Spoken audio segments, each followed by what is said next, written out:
Okay. Assalamu alaikum, everyone. So, God willing, today we'll be starting Surah 57 from the beginning. Let's all seek refuge in God from Satan the rejected.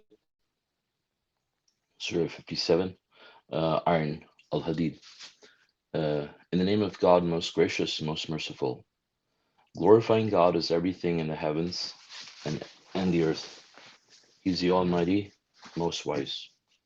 To him belongs the kingship of the heavens and the earth. He controls life and death. He's omnipotent. He's the Alpha and the Omega. He's the outermost and the innermost. He is fully aware of all things. Masha Allah. So, subhanAllah, I mean, this surah is all about, praising God and God's omnipotence. And we know 57 is a multiple of 19, and it's the right in the heart of the Quran, you can say. And also, if you look at the earth, the core of the earth is filled with iron, so that's another sort of scientific fact that, and then there's also 57 is related to the isotopes of iron as well. So that's another, sign that, this is from God, because we didn't have that information 1400 years ago. And then also, this verse says that everything in the heavens and the earth is glorifying God, and we know that's true because all the atoms, this whole universe, everything is made up of matter that's consists of atoms and subatomic particles, and all of those things are glorifying God. They're following God's orders. The way they're revolving around the electrons revolving around the nucleus of these cells. I mean, these atoms. These are all following God's uh, orders and God's commands, and they're glorifying God and submitting to Him.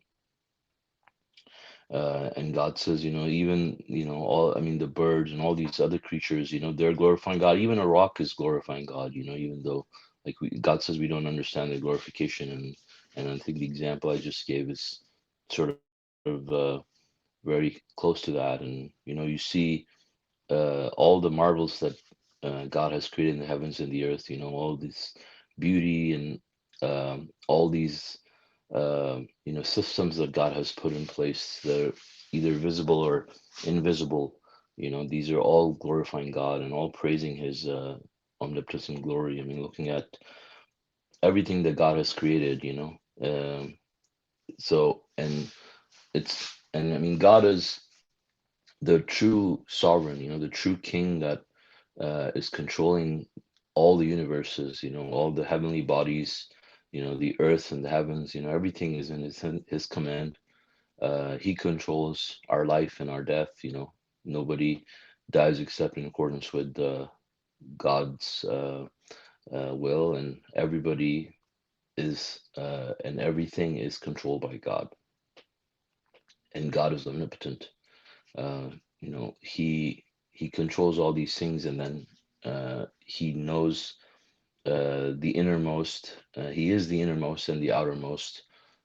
He is the Alpha and the Omega. So he's unfathomable beyond our reach, beyond anything that we can ever imagine. Like God is above and beyond all of that. I mean, you can think of the greatest entity that you could possibly imagine in our small brains, but God is more God is much greater than that. And God says we can never fathom His greatness. That's true. I mean, we can't even physically understand the size of the seventh universe, for example, right? It's so big that uh, it's not infinite, but it's so big that the only mathematical number that we can use to describe it is infinity.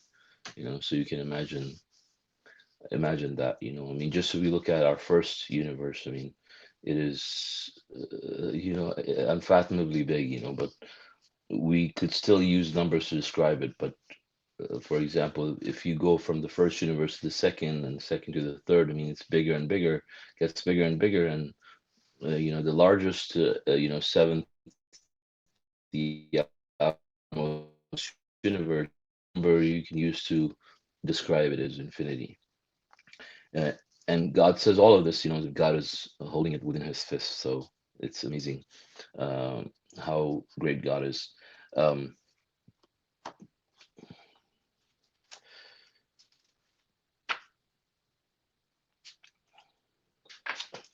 and it says God is fully aware of all things. So he's aware of all things. When it says all things, that includes me and you, our forefathers, the first person on earth, and everybody who's supposed to come all the way to the end of the world, and everything that they have done, and everything they're going to do till the end of the world, and all the consequences that are going to follow after that.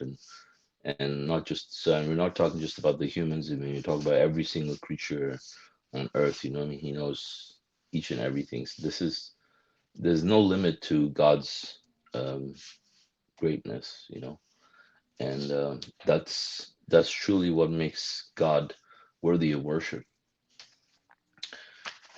Verse 4: He's the one who created the heavens and the earth in 6 days, then assumed all authority. He knows everything that enters into the earth and everything that comes out of it, and everything that comes down from the sky and everything that climbs into it. He is with you wherever you may be. God is seer of everything you do. To him belongs the kingship of the heavens and the earth. All matters are controlled by God. He merges the night into the day and merges the day into the night. He is fully aware of the innermost thoughts.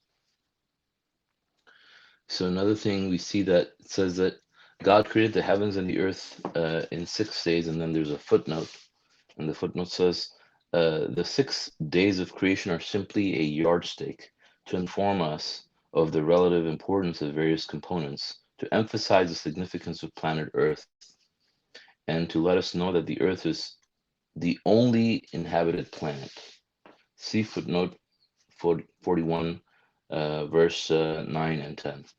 Okay, so 41, verse 9 and 10. The footnote says the days of creation represent a yardstick. Thus, the physical universe was created in 2 days, while the calculation of provisions for all the creatures on earth required 4. This also teaches us that there's life only on this planet. Okay, so aliens do not exist, first of all, for all those who are curious. But I mean, God says that he has created everything on earth in 6 days, and so 4 of those is it's just it's just a yardstick for us to know. Of course, it doesn't take God any time, but it's just for us to know, like, the amount of time it would take to for us to just realize, how precise the calculation is, and how much detail has been thought of and put in place for the creating the provisions for just people that are on earth. um, and so that is to obviously emphasize the fact that there's life only on earth as well. And um, and God knows everything that comes down from the sky. I mean, what comes down from the sky, like, rain or whatever else comes down from the sky. He knows everything that goes into it, and, water, whatever, goes into the sky, whatever comes out of the earth, whatever comes out of the earth, whatever goes into the earth, like seeds, whatever. I mean, plants come out, and God knows everything. So, I mean, it's not like anybody can ever, skip God's attention. Like, let's say there's 10 people you have to manage, it's like 20, 30, 40 people you might be able to manage. There's like 1,000 people, of course you're not going to be able to keep track, and People may slip here and there. You may forget their names and stuff like that. But for God, I mean, obviously, there's no limit to anything, and He knows each and everything um, that you could possibly imagine. He merges the night into the day and merges the day into the night. I mean, that is for us to remember every day. We see that in front of our eyes. We just pass by without really thinking of what's going on in front of our eyes. We see God's awesome power, as this giant ball of spaceship that we're living in, gets turned around as it's constantly moving, you know, uh, you know, and turning, where we see, this miracle of life happening every day. Imagine if it didn't happen. Of course, life as we know it will not exist. We all perish pretty quickly. But this is God's mercy and His power, that He is the one who's controlling it. If it stops, obviously, God says, who can, you know, make it stop, if make it, if it becomes perpetual, for example, day or the night. I mean, who can change it? Only God. We cannot build anything, for example, if the earth ever stops moving, you know and constantly is facing the sun, for example, to turn us around. God is the only one. uh Verse 7: believe in God and His messenger, and give from what He has bestowed upon you. Those among you who believe and give to charity have deserved a great recompense. Why should you not believe in God when the messenger is inviting you to believe in your Lord? He has taken a pledge from you if you are believers. So, as submitters to God, I mean, it is a requirement for us to believe in God and believe in His messengers, um, and give from the provisions that God has bestowed upon us. And we have to give uh, to charity. It says, "Those among you who believe and give to charity have deserved a great recompense." So obviously, giving to charity on its own is useless, because if you don't believe in God, you're gonna go to hell, um, and all your works will be nullified, because you're committing some form of idol worship, straying away from your original purpose of life, uh, and failing your test. So we have to believe in God and we have to give to charity, doing both at the same time. We have to believe that these charities that we do give, are in the cause of God, that it's not a waste that's going to go into our post-retirement accounts. So it takes belief for you to be able to be charitable. And God says, those among you who do that, they have deserved a great recompense. Um,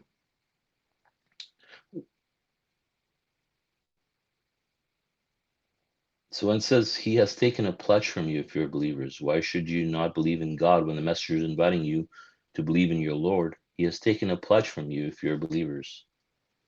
So we all took a covenant with God that we were only going to worship Him alone, before coming down on this earth. So we're all born with instinctive knowledge about God, and we know the right from the wrong instinctively, but people still end up choosing the wrong path.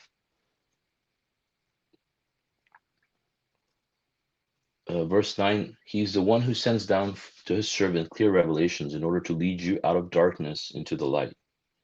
God is compassionate towards you, most merciful.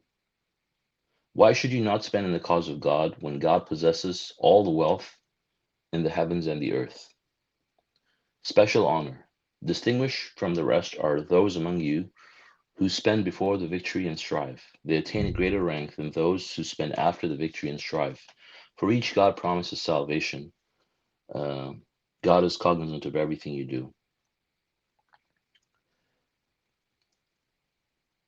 Who would like to lend God a loan of righteousness, to have it multiplied for him manifold, and end up with a generous recompense? SubhanAllah. So these verses are, we are being invited to spend in the cause of God, and we're encouraged to spend in the cause of God. And it says God is the one who sends down clear revelations to his servant in order to lead you out of darkness into the light. He's compassionate towards you, most merciful. So if you think about it, um, really, I mean, God could, when we made the mistake and we got another chance, I mean, he could have just sent us down here without any sort of guidance, with just that instinctive knowledge, right? But out of his mercy and compassion for the human beings, he wanted us to be saved for our own salvation, to make the choice to be saved. He sent us uh, his guidance. He sends us messengers and who are his servants, you with clear revelations. So God sends messengers with clear revelations um, to lead people out of darkness into the light. God sent Rashad Khalifa as a messenger with clear revelations, so we could be led out of darkness into the light in our lifetime. We were following, all kinds of things in traditional Islam, thinking this was the right religion. A lot of us, um, and we could never tell if we could never tell the right way exactly, with all the information, unless God had sent a messenger to correct us. And this is God's system. So God says that this is his system, that he sends down these messengers with clear revelations. That's his system to teach us the right way, to guide us out of the darkness into light. God is the one who guides us out of the darkness. But his system dictates that he sends a messenger who will do that. God is not going to physically come down, because the whole test would be over. So for people, their duty at that point is to trust the messenger and to follow what the messenger is saying once they realize this person's a messenger. Now, when people actually start to deviate from that and start making all sorts of excuses not to follow the messenger, and start to go against the messenger, start to question his teachings, um, which we can quite clearly see happening, even amongst people who claim to accept his messengership, right? And we can see that, people start to go astray very, very quickly. And then the people who don't accept the messengership, obviously they failed the test. They're no longer believers. You could be a believing Muslim your whole life, right? And then comes the test of messengership. You find out, there was a messenger named Rashad Khalifa, and he's God's messenger of the covenant, and you decide to disbelieve. Well, you're no longer a Muslim or a submitter, even if you were your whole life. Now you have disbelieved after believing. But obviously, for those who pass this test, at that point, um, they don't have to just offer lip service. They have to follow with action, and they have to really trust and obey. And that requires killing our egos. That requires, subduing our egos, because, people come up with all sorts of personal opinions of their own, and they're sometimes people will fall in love with those opinions and not willing to give them up for anything. you know their personal opinion becomes more dear to them than the opinion of God's messenger, which is really coming from God.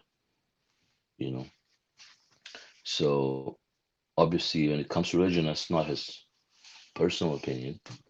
So all the teachings that are given to him are revelations from God, and he puts them out forward because he's a messenger. That's his job. So so then, I mean, it says, why do you not spend in the cause of God when God possesses all the wealth in the heavens and the earth? I mean, it's a question, rhetorical question. I mean, if God really, because if God possesses all the wealth in the heavens and the earth, I mean, what do we have to lose? We um, can spend in the cause of God because we know that God is the one who provides. So we should spend more knowing that God is the one who provides for us, and He's going to provide more. And He knows what our needs are, and He's going to make sure that, we have everything we need. And if you believe in God, and truly believe in God and lead a righteous life, God will make sure that all your needs are met. You'll never have any financial problems, or health problems or any sorts of problems. But and then also, God says it's a special honor for people who they're distinguished from the rest, because they spend before the victory and strive. Now we know the victory in this case from Surah 110, as far as we're concerned, is listed in Surah 110. When triumph comes from God and victory, says you'll see people embracing God's religion in throngs, right? Surah 110, and then there's others. So before that happens, it's like before that happens, people who strive and spend in the cause of God, they get a much higher rank than those who come after and just jump on the bandwagon, so to speak. Because these are the people who suffer from persecution and hardship, and obviously, they're laying down the foundation. They're doing all the hard work to pave the way, for the victory. So they get credit once the victory comes. Once the victory is already there and other people join, it's not the same thing, right? It's true for, like, any company you work in, for example. If you just are part of a big company that's already has, like, I don't know, million employees, you're just going to be another brick in the wall. But imagine if you were uh, the fifth or the sixth employee, and that company becomes really big or really successful. Your shares are gonna, you know, like multiply so quickly. And you're gonna be really wealthy, right? And of course, you have been there with the company from the start, and laying, going through all of the challenges and foundation, setting the stage for all the success to come forward. Of obviously, you're gonna get some kind of recognition for that as well. Being the fifth or the sixth employee, and so it's like that for us right now. Fortunately, we are in an era where, this is before the victory, and we see that submission is destined to prevail, like, very soon, right? So we have probably maybe a decade or two at the most uh, ahead of us, where before we see really the victory, that God's promised victory that is for sure to happen. Um, that we have a lot of time. Well, we have a big opportunity, to earn a lot of credit, and so we have to implore God and think of ways that we can we can do that, and so one of the ways God is describing here is to spend before the victory and strive. So we spend in the cause of God. Not only that, but we strive also. So not just with our money, but also with our lives. We have to make some sacrifices and do some hard work in order to do that.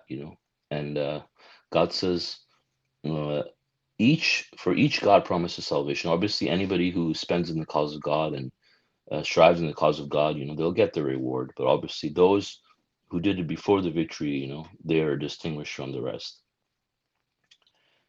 And it says, who would like to lend God a loan of righteousness or have it multiplied for him manifold and end up with a generous recompense? Right. And so this is especially true for, this is true for everybody, but this is especially true for people who spend before the victory, because their credit obviously is going to be huge because of that. Like the example I gave for the company. Now, but for everybody in general, they're all gonna God says He multiplies your rewards manifold, and so who wouldn't want that? I mean, who wouldn't want to spend in this world so that we can um, enjoy the benefits in the hereafter, because that's the real life. I mean, here, you put your money in an account for your retirement, and you let your money sit in an account for so many years, so you can have maybe the last 10 years of your life, 10 or 20 or 30 at the most, post retirement in this world, that you could just live peacefully, so to speak, but this is for our eternal life, and that's this life compared to that life is obviously nil. So we have to prioritize how we spend in this world and how we strive, with our time and our money, and that's very important. I think this surah is a great reminder for that. I mean, this is one of the surahs that encourages us to do that, more than some of the other surahs. Um, so it says the great triumph, verse 12. The day will come when you'll see the believing men and women with their lights radiating ahead of them, and to their right. Good news is yours that on that day you will have gardens with flowing streams. You will abide therein forever. This is the greatest triumph. The worst losers. On that day, the hypocrite men and women will say to those who believed, please allow us to absorb some of your light. It will be said to them, go back behind you and seek light. A barrier uh, set up will be set up between them, whose gate separates mercy on the inner side from retribution on the outer side. They will call upon them. Were we not with you? They will answer, yes. But you cheated your souls, hesitated, doubted, and became misled by wishful thinking until God's judgment came. You were diverted from God by illusions. Therefore, today, no ransom can be taken from you, nor from those who disbelieved. Your abode is the fire, it is your Lord and miserable abode. So, I mean, these are very strong verses, and you know, as much as the verses that talk about the triumph are, good news for the believers. You can see the warnings for the other group, and God says that you'll see the believing men and the believing women with their lights radiating ahead of them. So for believers who um, truly believe from their hearts, and who truly believed in God, you'll actually see the light. You will physically see the light radiating ahead of them and to their right on that day. And this is the light that they will need on that day, to especially withstand God's physical presence and not end up in hell, you know. Um, and it says, good news is yours that on that day you'll have gardens with flowing streams. So God is giving good news to all the believers that ahead of time, that this is what they're going to get. This is what they should look forward to. You'll abide therein forever. This is the great triumph. God calls it a great triumph, obviously, because saving oneself um, from hell, eternal hell, and eternal misery, and living a life of peace and tranquility for eternity is definitely something worth striving for, and it's something so beautiful that is beyond our imagination. So. But on the contrary, there are the hypocrite men and women. Now, this is a very special group in the sense that these were the people that were with the believers, and we can see that that's what they're saying. And saying, "Were we not with you?" They will call the believers, to allow them to have some of their light, um, uh, and they will be told to go back behind them and seek light, which they can't, obviously. No, but a barrier will be set up between them, whose gate separates mercy on the inner side from retribution on the outer side. So these people will be blocked, uh, uh, and obviously they'll end up crossing that barrier on their own volition to go to hell. And so once they're confined in hell, um, obviously they will just have retribution, and the believers will have mercy, which will be on the inner side. So once that happens, they will call upon, the believers as they're being taken to hell, I suppose. Were we not with you? They'll answer yes, but you cheated your souls, hesitated and doubted, so and became misled by wishful thinking. So, I mean, these are the things that obviously we can learn from, looking at this description as, these hypocrites, they hesitated, you know, um, they did not readily submit to God, they hesitated.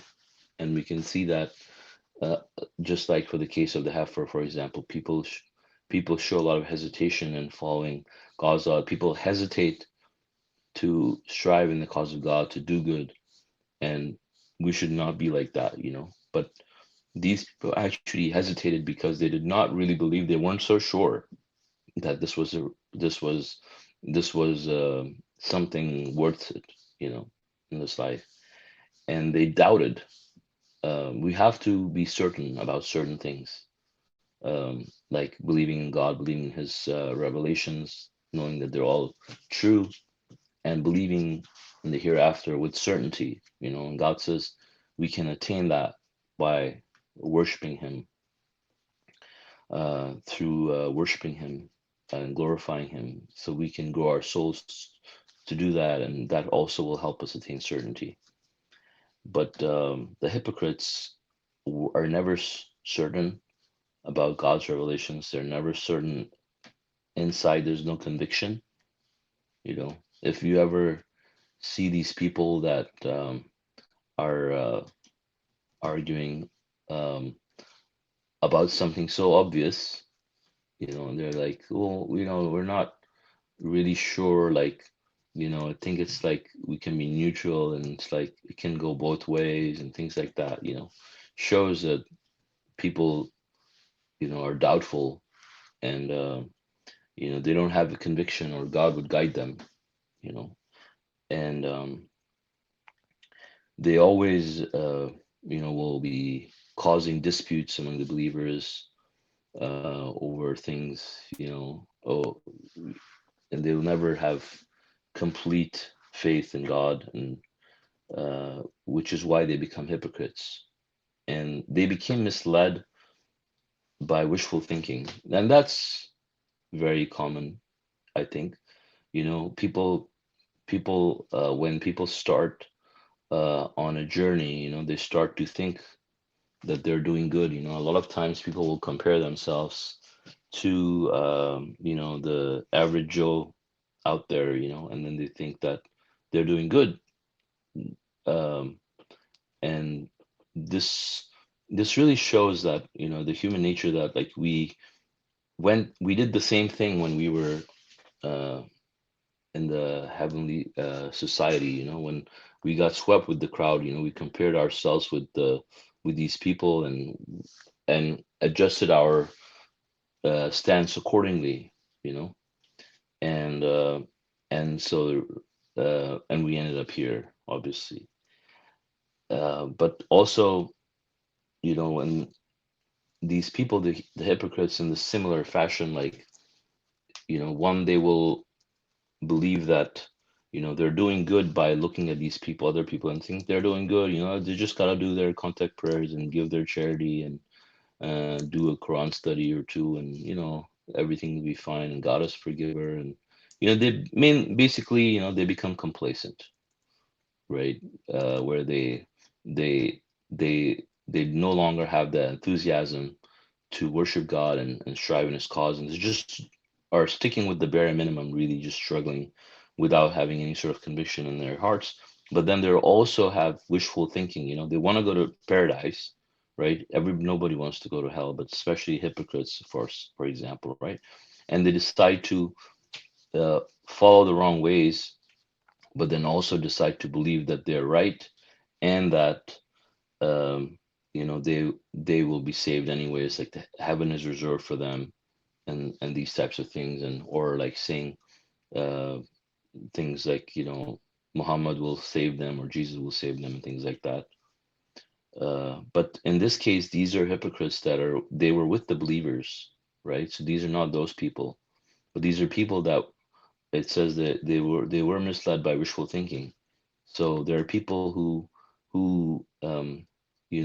just by thinking they think, oh, you just don't worry, like we just will be fine, like they're really overestimating their own intelligence, and underestimating the difficulty of the test, and just like if you're a wishful thinker, you know thinking you're going to win.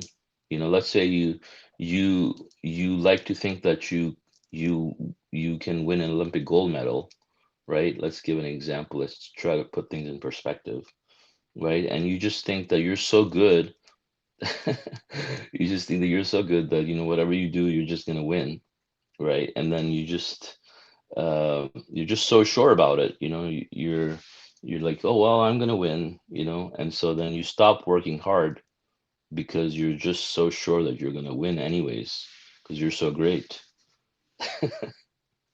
Right? And so people stop uh, working hard, and they stop believing in God, and they start believing in their own abilities, or just believing that God owes it to them that he will forgive them no matter what. And then they go ahead and do whatever they want, and they think they'll go to paradise. They break God's laws, for example, or they fabricate lies about God, and their wishful thinking is that God's not gonna care, or their wishful thinking is that they're gonna be fine. Heaven and hell is just a story, and these are just tales. Subconsciously, they don't believe in the hereafter, and the wishful thinking is that if it happens, we'll be fine. So these types of thoughts people have, where they stray away from the reality, until it hits them in the face when it's too late, and then they end up in hell. These are the hypocrites. So for believers, for believers, I mean, they have to be extremely mindful of the fact that one, they must be certain about God's revelations. We must all be certain about God's revelations. We must strive in the cause of God. Never uh, leave any stone unturned, so to speak, when it comes to believing in God and doing what you can for your hereafter. Because obviously all those ranks are eternal, and we don't want to be complacent. We don't want to be. Uh, we don't want to end up basically in the position that we see these people, and God calls them the worst losers, right? And why are they called the worst losers? Because they are so sure that heaven is reserved for them, right? And we know a lot of people that think that way, and we know they're never going to make it to heaven because they're committing idol worship, like quite obviously, right? But they're so certain they're going to go, and they're going to spend their whole lives just thinking that, without changing their ways, and then end up in hell. And so imagine, like, they're going to be the worst losers. At least the disbelievers, I mean, they didn't even care, but the believers, they did. I mean, the hypocrites, they did worship and do all kinds of things, but they actually strove to go to hell rather than to go to heaven. So we must learn from that, and then, because in the hereafter it will be too late, and it says your abode is the fire. It is your Lord, a miserable abode. And so God will not be their God after that time. They will just be abandoned and to the fire and misery, and they'll burn and suffer. And then we can see how strategically, I mean, this talks about the deterioration of religion, in the next verse. And so, and this is also tied to the hypocrites, because they're the ones that deteriorate the religion, from within. They sit with the believers and they learn about the message, and then they go and spread their poisonous doubts, and that's how the religion deteriorates. And it deteriorates over times. Of course, innovations creep up, and people change religion. So let's read about that. Deterioration of religion. Is it not time for those who believed to open up their hearts for God's message and the truth that is revealed herein? They should not be like the followers of the scriptures, whose hearts became hardened with time, and consequently many of them turned wicked. Know that God revives the land after it had died. He thus explained the revelations for you that you may understand. Surely the charitable men and women have loaned God a loan of goodness. They will receive their reward multiplied manifold. They have deserved a generous recompense. God and his messengers are the saints and martyrs. Reserved for them at their Lord are their rewards and their light. As for those who disbelieved and rejected our revelations, they have incurred hell. So, God willing, I'll stop here and go back to the verse that talks about deterioration of religion. I mean, deterioration of religion happens very, very fast, right? I mean, we see how it happened with other people of the scripture, Judaism, Christianity, these people were supposed to be submitters, but we see how far off they are. And the Muslims, obviously, they were supposed to be submitters, and we see how far off they are. But we can see, uh, you know, putting in context, like how quickly the religion will deteriorate, right? I mean, for Muhammad, for example, as soon as he died, they started adding two false verses into the scripture. And for Jesus, when he died, they made up all sorts of theories about him and started worshiping him. You can see what's going on now with submission too. It's deteriorating. Less than, well, a little over 20 years or so, after passing of the messenger, and religion is deteriorating. And that's obviously, a lot of that, uh, credit goes to the hypocrites, um, because their hearts harden with time, and then they become wicked. I mean, they may start out as good people, and then Satan starts to work on them, to divert them, and he succeeds, and then these people become wicked. I mean, obviously they're probably wicked souls in general. They don't deserve the guidance, but then, they turn wicked. At some point they actually turn the other way, and they start becoming more and more evil, using the religion to become more and more evil. And these are the ones that God calls them the worst losers, because they deteriorate the religion. And God says, God revives the land after it had died. We just explained the revelations for you that you may understand. I mean, if God revives the land after it had died, I mean, this should be enough for us to believe that, God can revive the humans, and on the day of judgment, and it will strengthen our faith to make us really believe and be concerned about our hereafter, and let go of other types of ambitions that are leading people to hell. Um, so, and then again, we're being reminded of being charitable. The charitable men and the charitable women have loaned God a loan of goodness. If God, of course, God doesn't need a loan. Normally in this world we loan, things to people who need our help, and then they give it back to us. Just that amount that we loan them, right? But in this case, we give God, whatever we spend. It's just like a post-retirement account. We just save money, or our deeds, right? But God rewards us for that. He multiplies it for us, like many times over. And this is, I mean, he generously rewards us. So this is God's recompense. And then God says that those who believed in God and his messengers are the saints and martyrs. So So obviously, that's not literally in the sense that you'll become a martyr for you'll be a martyr, but obviously those who believed in God are the saints and martyrs. Saints and martyrs obviously are the ones who believed in God and His messenger. But if we also believe in God and His messenger, we will be among them. We will be with them. They will be our neighbors in the hereafter if we make it to paradise, and we strive and we're charitable. Um, so this is what these verses are reminding of us of, is to be charitable and to strive in the cause of God with our money, with our lives, with our time. We'll do whatever we can to help us propel our way, to higher ranks. And God says the higher ranks for the strivers. If you're sedentary, I mean, you might make it, but if you're a striver, obviously, his ranks or her ranks are going to be higher than other people. So we must do whatever we can to strive and be charitable. Um, and God says, reserve for them at their Lord are the rewards and their light. So, it's already been reserved for these people in advance. Imagine,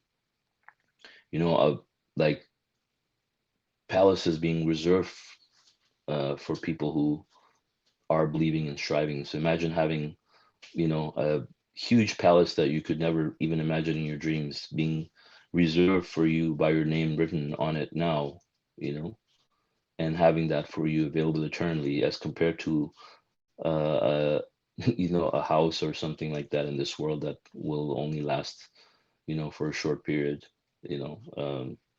But this is something that's God's promise. I mean, not even any king or any president or richest person in the world, whoever you could think of, could afford to live that kind of lifestyle that God has promised the believers in the hereafter. So this should be reason enough for us to, let go of our stinginess and, let go of our attachments and, just devote ourselves to God and the hereafter.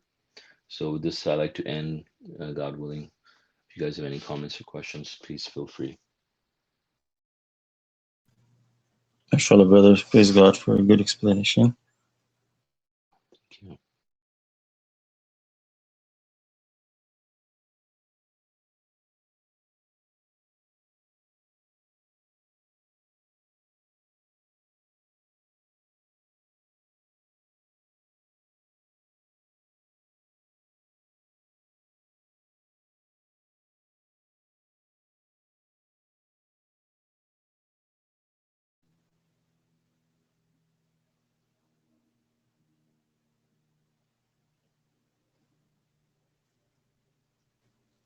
So, inshallah, I'll just say a comment about the deterioration of religion.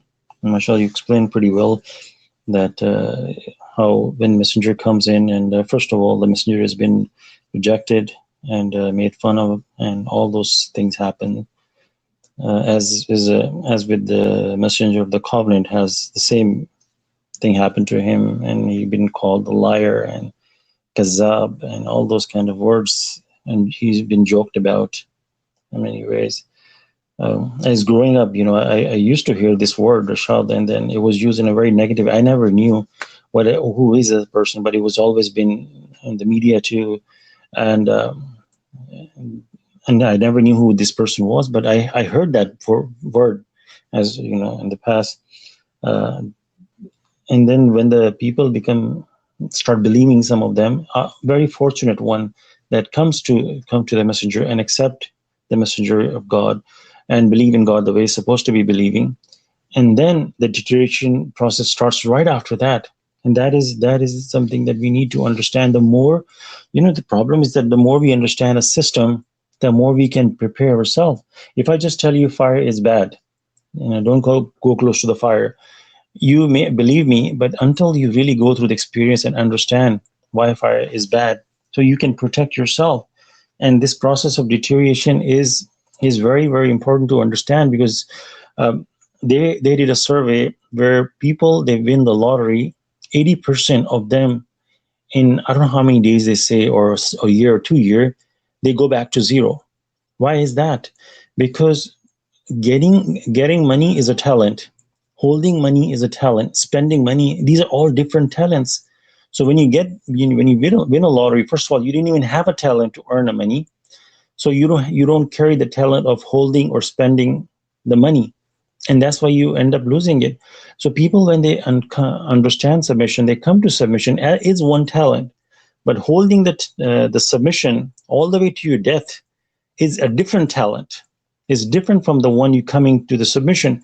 If we understand that talent, then we can hold the submission until the end.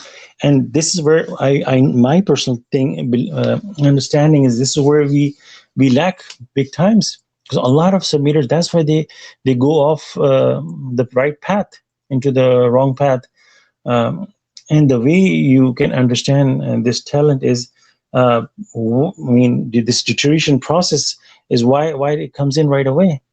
Is I mean, this is, and we can debate a lot about it, because this is a phenomena that we need to grab onto, that to ponder upon how can we work on this talent. So without it, of course, most of us will slowly start deteriorating. Because like when you're going suppose you're driving a car, as soon you let your gas off the accelerator, your car is going to start slowing down. This is exactly the same with the submission. You have to be keep on striving.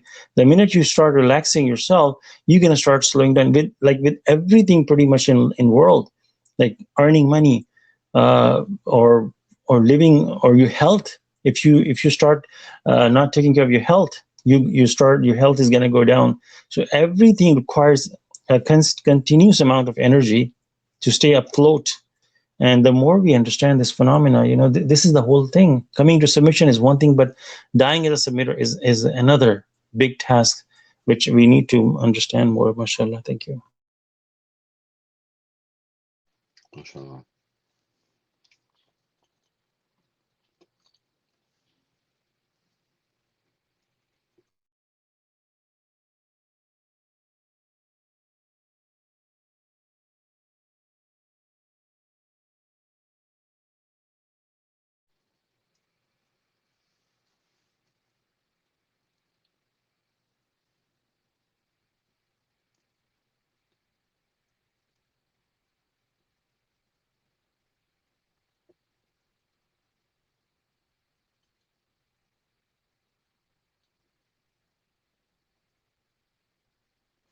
Yeah, I think also, people do something, and then it gets to their ego, they start feeling proud, and become full of themselves, like, let's say that, you find some mathematical relation in something, and like, oh, I found this, look at me, I'm so great, and then you start just focusing on yourself and how great you are, you know and your ego, starts growing more and more, I mean, look how righteous I am, look, I do this and I do that, and then that also is a contributing factor for a lot of people, I mean, but Satan is working on all of these people.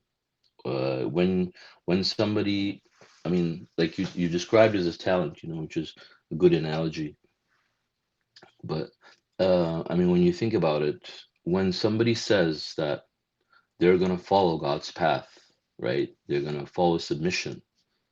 Um, Satan's not going to leave them alone, right? First of all, they're going to have to pass the admissions test, right? And they're going to be put through so many different types of ups and downs and different types of circumstances. It could take them years, few years, 5 years or so, usually, right?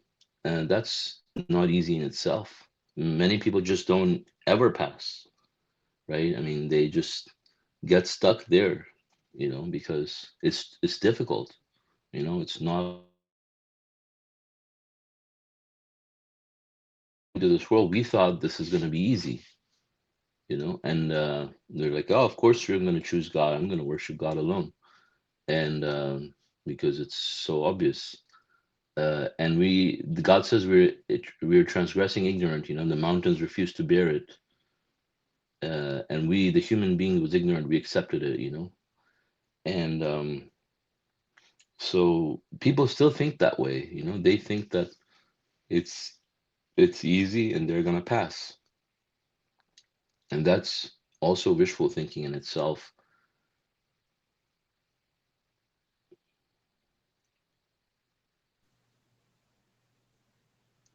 Yeah, mashallah. That is true. The submission test. A lot of we look over that, Hmm. Hmm. and like when you plant a tree, it requires a lot of hard work before you see the actual fruit. And people, like, if you were to start picking your fruit way before